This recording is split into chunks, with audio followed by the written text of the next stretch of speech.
Aroma of Assamese কিচেনত আপোনালোকক স্বাগতম জনাইছোঁ। মই আজি আপোনালোকক ঘিলা পিঠাৰ বৰ টেষ্টি ৰেচিপি এটা দেখুৱাব লৈছোঁ। আশা কৰিছোঁ আপোনালোকে ৰেচিপিটো ভাল পাব। এতিয়া আহকচোন ভিডিঅ'টো চাওক। ৰেচিপিটোৰ বাবে আমাক অলপমান পকা কঁঠাল লাগিব।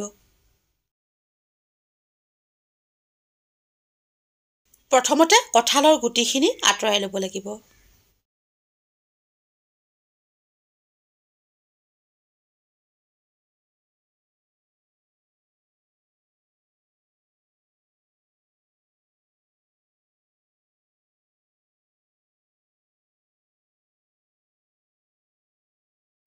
এতিয়া কঁঠালখিনিৰ লগত 3টা ইলাচি আৰু অলপমান গাখীৰ দি মিক্সিত মিহিকৈ পেষ্ট বনাই ল'ব লাগিব।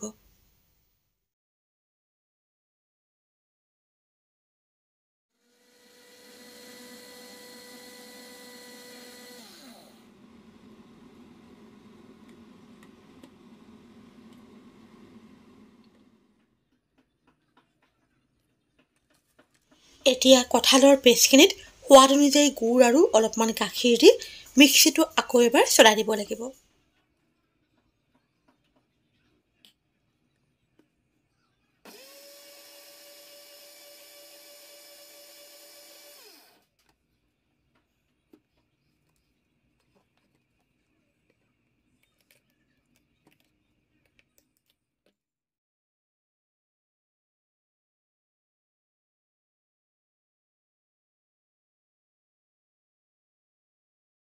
পাত্ৰটোত 2 কাপ বৰা চাউলৰ পিঠাগুড়ি লোৱা হৈছে। এতিয়া পিঠাগুড়িখিনিত সামান্য নিমখ আৰু বেকিং পাউডাৰ দি মিহলাই ল'ব লাগিব।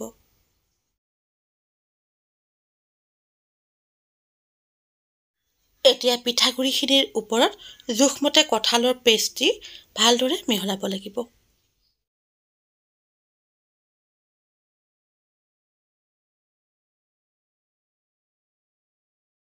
মোৰ এই চেনেলটোত আমাৰ পৰম্পৰাগত বিভিন্ন ধৰণৰ সুস্বাদু ৰেচিপিৰ ভিডিঅ' চাবলৈ পাব।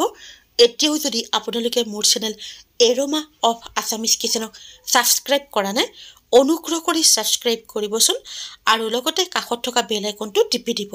তেতিয়া মই পোষ্ট কৰা প্ৰতিটো ৰেচিপিৰ ন'টিফিকেশ্যন মই ভিডিঅ' পোষ্ট কৰাৰ লগে লগে আপোনালোকে পাই যাব।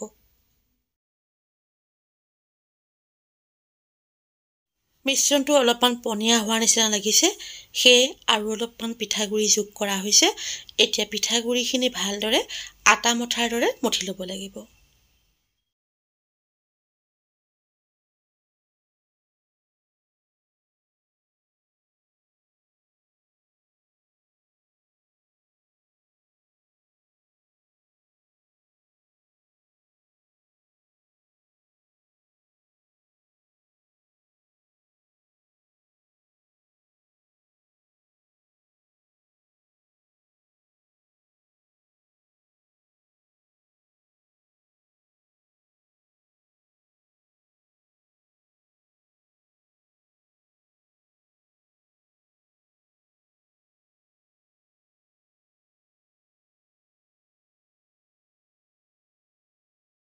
পিঠা ভাজিবৰ বাবে এনেদৰে পিঠাখিনি গোল কৰি হাতেৰে চেপেটা কৰি লৈছোঁ।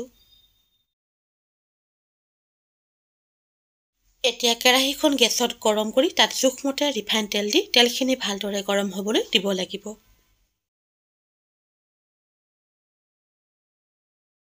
এতিয়া গৰম তেলত পিঠাখিনি ভাজি ল'ব লাগিব।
পিঠাখিনি দুয়োফালে ৰঙচুৱাকৈ ভজা হৈ গৈছে। এতিয়া প্লেট এখনত নমাই থ'ব লাগিব।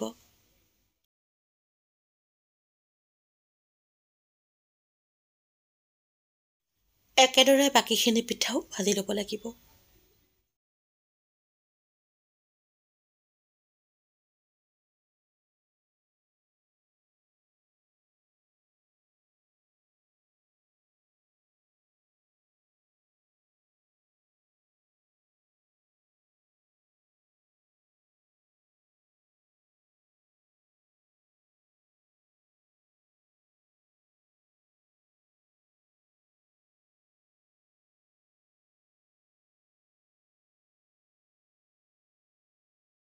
পকা কঁঠালৰ ঘিলা পিঠা প্ৰস্তুত হৈ গৈছে।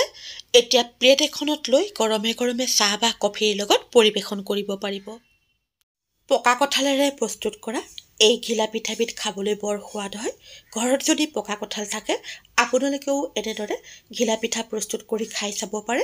প্ৰিয় দৰ্শক, মোৰ এই ৰেচিপিটো যদি আপোনালোকৰ ভাল লাগিছে, তেনেহ'লে লাইক আৰু কমেণ্টৰ জৰিয়তে জনাবলৈ নাপাহৰিব। এনেধৰণৰ সুস্বাদু ৰেচিপিৰ ভিডিঅ'লৈ আকৌ আপোনালোকৰ ওচৰলৈ আহি আছোঁ।